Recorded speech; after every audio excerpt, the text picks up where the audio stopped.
लेकिन मैं चाहता हूं कि वो सो नहीं जाए। आलसी कवि हैं, इस पर भी उनके 2 बच्चे हैं।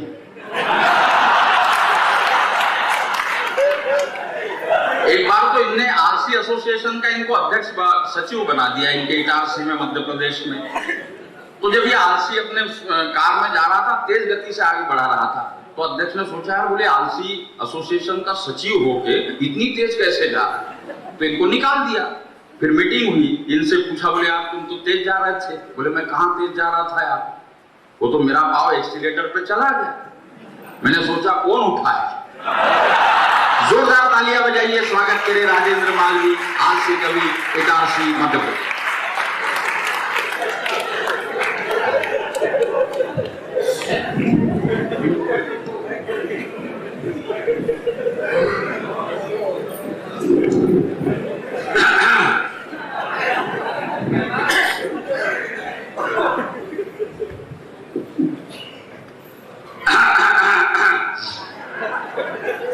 सभी को प्रणाम करता हूं। और कवि सम्मेलन तो बहुत बढ़िया चल रहा था। अपन सब लोग जानते जीवन में सुख और दुख दोनों ही आते हैं, बीच में वो भी देखना पड़ता है। वो सब ठीक है, अभी बोलते हैं आलसी है, आलसी है, आलसी है, आलसी है, 2 बच्चे भी हैं। मैंने कहा यार ऐसा है, बच्चे तो भगवान की देन है। और मैंने कहा भगवान की देन है तो 2 हैं, अल्लाह के फजल से होते तो।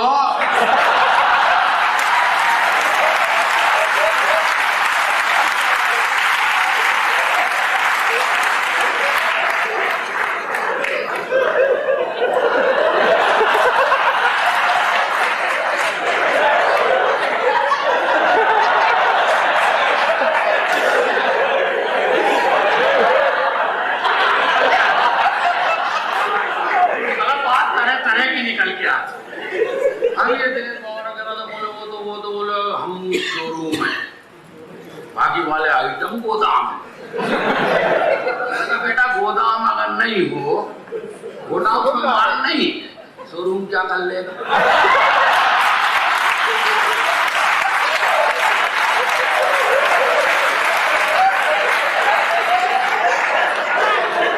भाई यहाँ हम लोग बेटा, हम सबको पुराने आइटम है, हम सब गोदाम से, आप भी सब गोदाम से। अब अपने शोरूम घूमते कार लेके, वो अपने शोरूम है। दूसरे दिन कहते पापा जी 500 रुपए तो कार में पेट्रोल डलवाना। अब गोडाउन मना कर दे, शोरूम कहाँ घूमेगा? तो ये शोरूम को लेके अपन ढो रहे हैं तमाम गोडाउन। तो गोडाउन के आभारी रहो बेटा कि गोडाउन हरा भरा है तो शोरूम सजा है।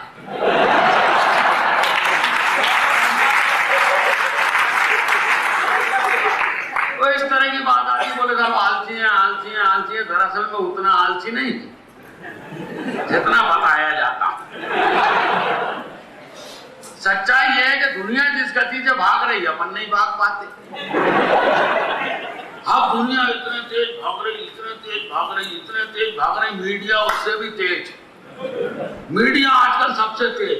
इधर घटना घटी, 10 मिनट में समाचार हाजिर, इधर घटना घटी, इधर समाचार हाजिर। कई बार तो घटनाएं इंतजार करती हैं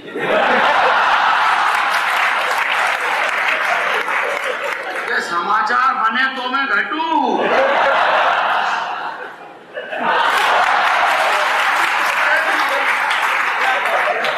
और मैं सिद्ध करता हूं साहब, अगर मैं सिद्ध कर दूं तो तालियां देना, अगर मैं सिद्ध नहीं करूं अपन वापस। मैं सिद्ध करता हूं साहब, घटना के पहले समाचार कैसे आता मैं सिद्ध करता हूं। दोपहर को 12 बजे अखबार वाले ने आवाज लगाई, साहब शाम का अखबार खरीदेंगे?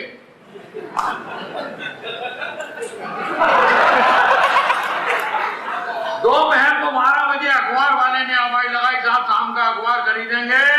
मैंने कहा रहने दे यार, थोड़ी देर बाद सवेरे कहीं पढ़ लेंगे। इतने एडवांस में लोग जाते था। मैं तो रेलवे में नौकरी करता, रिजर्वेशन काउंटर पे बैठता हूँ, एक 90 साल का आइटम आया।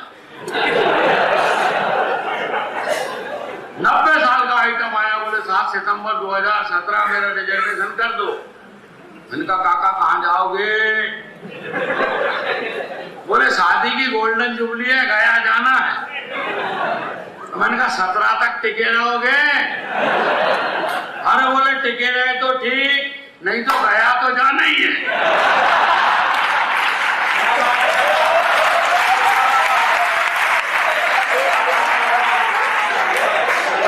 मामला इस तरह निकल के आता। वो जिस कैंपस में रहता हूँ, 95 ईयर 95 साल का आइटम, स्कूटर चलाना था। इतने एडवांस में जावे थे।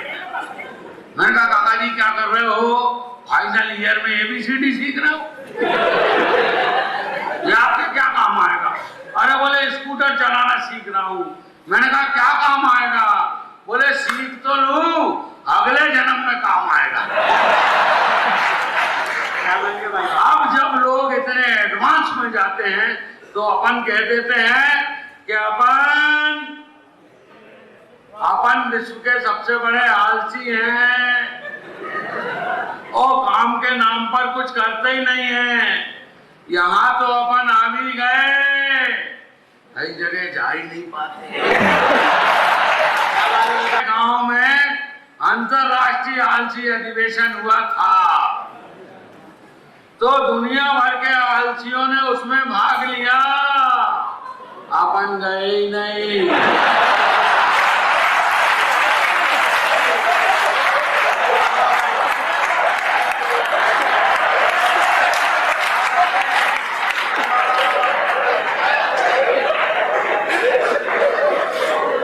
तो त्रिपाठी जी, किसी ने शिकवा किया ना गिला, पहला पुरस्कार अपने को ही मिला।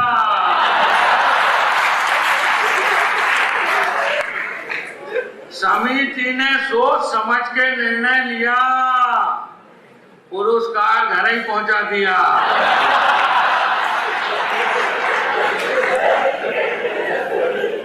तो जो लोग हमें पुरस्कार देने आए, वो हमसे बोले कि साहब आप आलसियों पर कुछ बोले। अपन ने पूरी ताकत लगाकर अपने होठ खोले और बड़ी मुश्किल से ये बोले कि भाड़ में जाए यार, कौन बोले।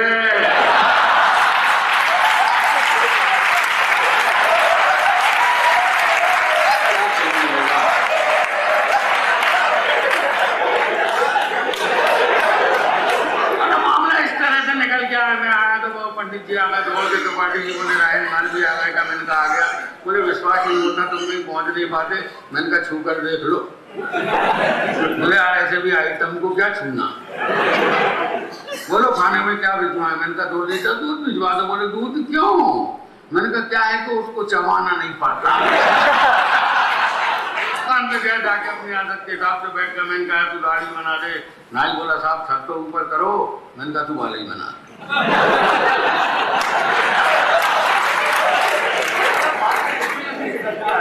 तरह की बातें अभी तो अपने ये होता है, ये बुलाया जाता बम्बई, आजकल जाता रहता बम्बई, बुलाया जाता, ये दिखाया जाता, वो दिखाया जाता।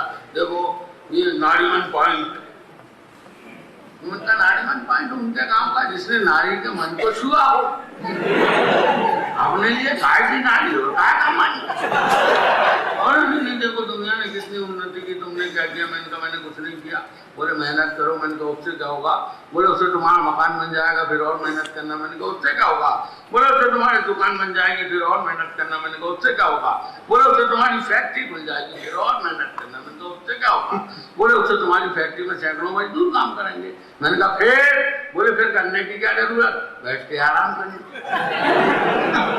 मैंने कहा किरण जोशी मेरे बाप, जब आराम ही करना है आपका राज,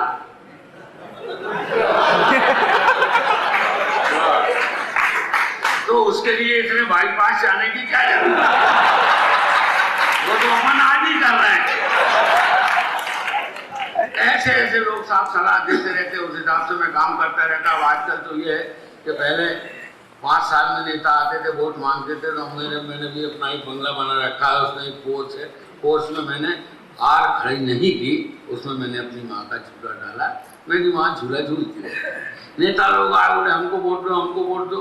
हमारी माँ ने कहा तुम्हें क्या वोट है, एक बार वोट दो, तुम 5 साल में लौट के आते हो। बोले माता जी ऐसी क्या बात है, आजकल तो हमारे साथ आते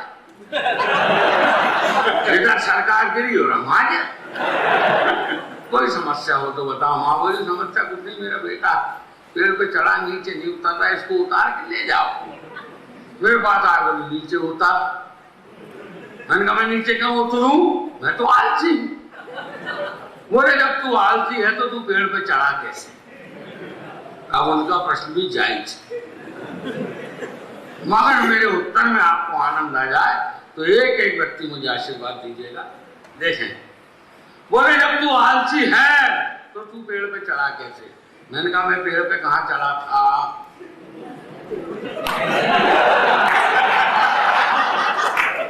मैंने कहा मैं पेड़ पे कहाँ चढ़ा था, मैं तो जमीन पे पड़ा था, मुझे क्या मालूम के नीचे एक बीज गड़ा था।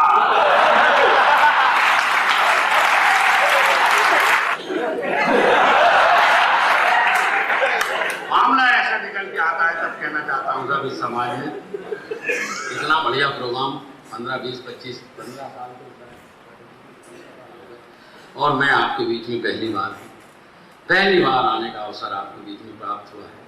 2-4 लाइन ऐसी भी कहना चाहता हूँ कि जिस तरह मैंने मेरे पोर्च में कार खड़ी नहीं की, माँ का झूला डाला है, एक एक व्यक्ति से निवेदन करता हूँ कार भले ही अपने पोर्च में खड़ी ना हो, माँ का झूला जरूर होना चाहिए। पहली बार आपके बीच में आया हूँ, इसलिए कह रहा हूँ कि अभी अपने त्योहार चल रहे थे, मैं मंदिर में गया, मेरा एक दोस्त मुझे मिला, दोस्त मिला बड़े आत्मीयता के साथ, बोले यार मंदिर आया हूँ ऐसा वैसा। बोले तुम लोग बहुत दिन से मेरे घर नहीं आए हो, मेरे घर आओ, मेरी वाइफ मेरे साथ थी। बोले हमारे घर आओ। मैंने कहा अभी कुछ दिन पहले तुम्हारे घर गए थे। बोले वो घर तो मदर फादर वाला था, आजकल हम सेपरेट अलग रहते हैं। मैंने कहा अलग क्यों रहते हैं। बोले अलग इसलिए रहते हैं कि मदर की ट्यूनिंग वाइफ से ठीक नहीं थी। और जितने भी दोस्त मिलते हैं यही कहते हैं कि मदर की ट्यूनिंग वाइफ से ठीक नहीं थी। एक भी दोस्त ऐसा नहीं मिला जो ये कह सके कि वाइफ की ट्यूनिंग मदर से ठीक। मैंने उससे पूछा एक बात बता, तू मंदिर क्यों आया। बोले मैं भगवान के दर्शन करने आया हूँ। वहां से मैंने 2 लाइन की बात कही है, मैं आप तक बताता हूँ। एक छोटी सी बात का मतलब अपन बिल्कुल नहीं समझ पाते हैं कि जो लोग घर में अपने माँ बाप के साथ नहीं रह सकते, वो मंदिर में कौन से भगवान के दर्शन करने जाते हैं।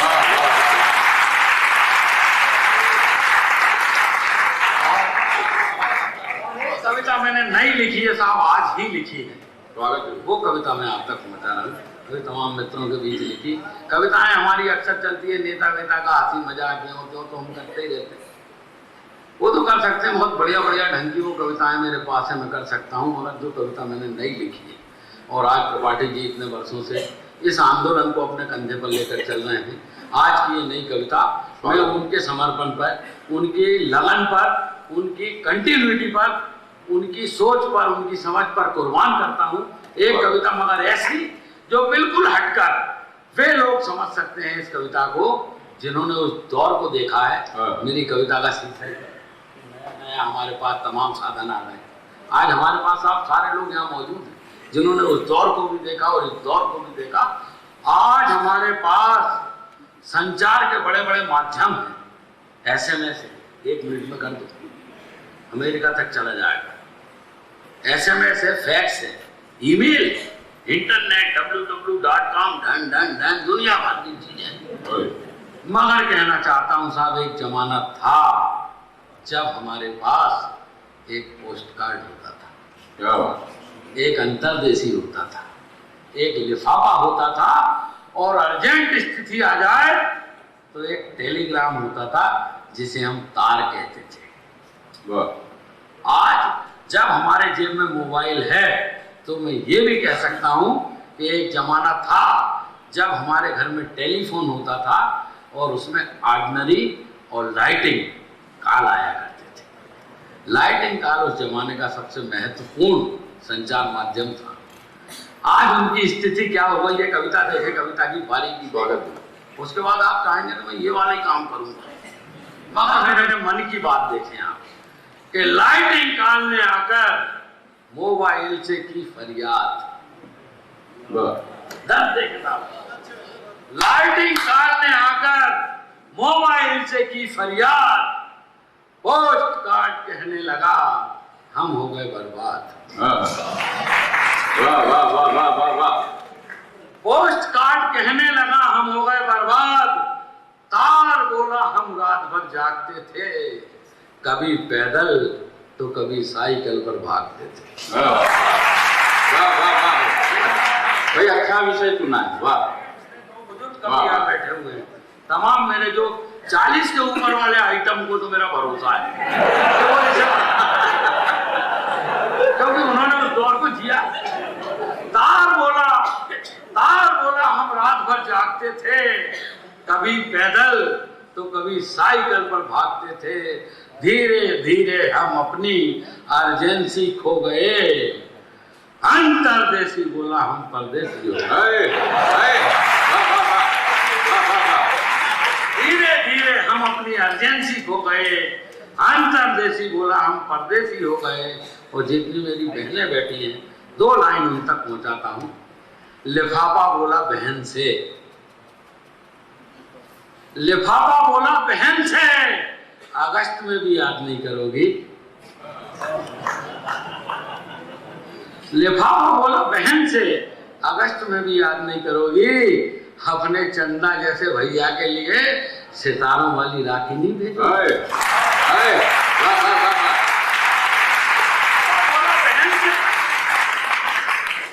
लिफाफा बोला बहन से, अगस्त में भी याद नहीं करोगी, अपने चंदा जैसे भैया के लिए सितारों वाली राखी नहीं भेजोगी। बहन बोली रे लिफाफे, तेरी दुर्दशा देखकर मुझे रोना आता है, मगर मैं तुझे क्या बताऊं रे, मेरे भैया की राखी वाला पैकेट आजकल कोरियर से जाता है।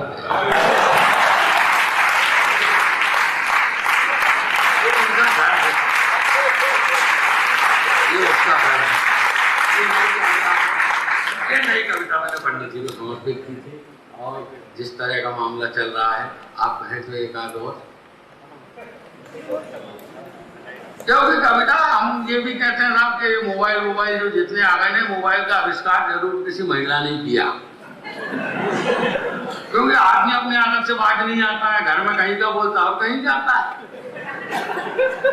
पिछले दिन मैंने किरण भाई क्या फोन किया, मैंने कहा भाभी ने फोन उठाया, मैंने कहा किरण ज्योति कहाँ है, बोले इटारसी गए राजेंद्र मालवी के घर। मैंने कहा मैं इटारसी से राजेंद्र मालवी ही बोल रहा हूँ, यहाँ नहीं आया। अरे बोले समझ में नहीं आता कहाँ का बोलते कहाँ जाते हैं। बोले कल शिवाजी नगर का बोल के गए थे और कल्पना कॉलोनी में मिले। ये आदमी का तरीका है साहब, कहीं का जाता नहीं बताता। एक बार मैं भी इधर उधर बैठा हुआ था, भाई बोली कहाँ हूँ, मैंने कहा मंदिर में हूँ। बोले मंदिर में है तो घंटी बजा के बता।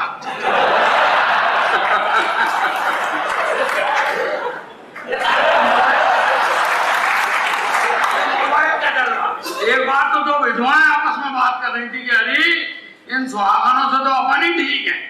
बोले कैसे? बोले अपने को ये तो मालूम कि अपना पति है कहाँ। जोरदार बना के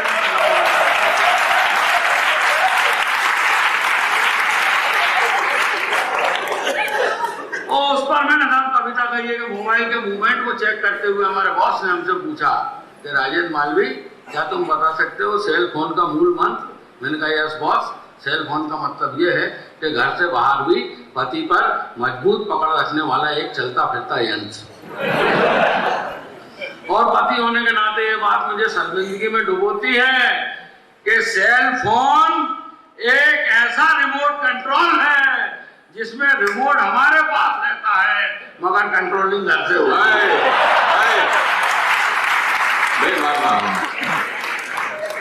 हमारे पास रहता मगर कंट्रोलिंग घर से होती है। तो हमारी पत्नी हमसे बोली आप भी सेल फोन खरीद लीजिए ना। हमने कहा ना ना ना बाबा ना, अनावश्यक के मैसेज आएंगे, ऐसा वैसा बिल बढ़ेगा, उल्टा सीधा वाद विवाद होगा। पत्नी बोली आप तो खरीद लें, मुझे खुशी इस बात की है कि मोबाइल खरीद मिलने के बाद तू जहां जहां चलेगा मेरा साया साथ होगा।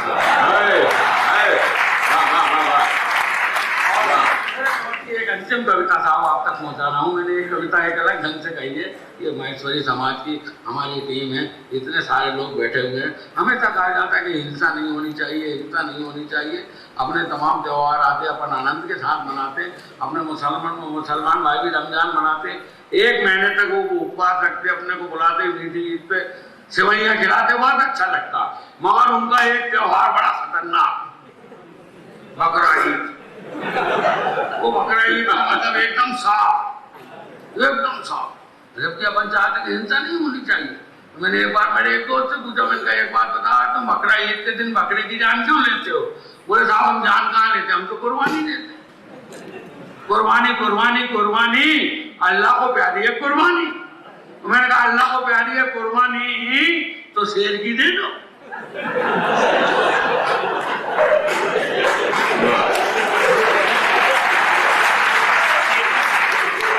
अल्लाह को प्यारी कुर्बानी तो शेर की दे दो, अल्लाह को ढंग से ही खुश करो। और नहीं बोले शेर की कुर्बानी नहीं दे सकते, वो लागू नहीं होती। मैंने कहा प्यारे हम जानते हैं तुम शेर की कुर्बानी इसलिए नहीं दे सकते कि तुम शेर की कुर्बानी देने जाओगे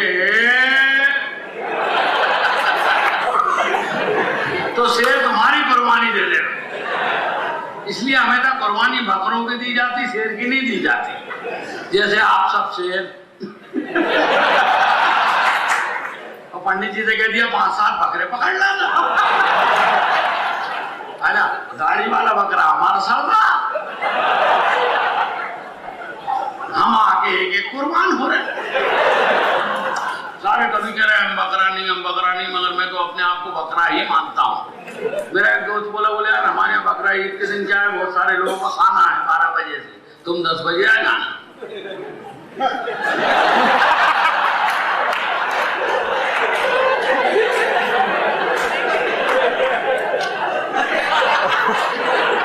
मैंने कहा खाना 12 बजे से, मुझे 10 बजे क्यों बुला रहे हो? बोले क्या है 10 बजे तक हम बकरा ढूंढेंगे, मिल गया तो ठीक।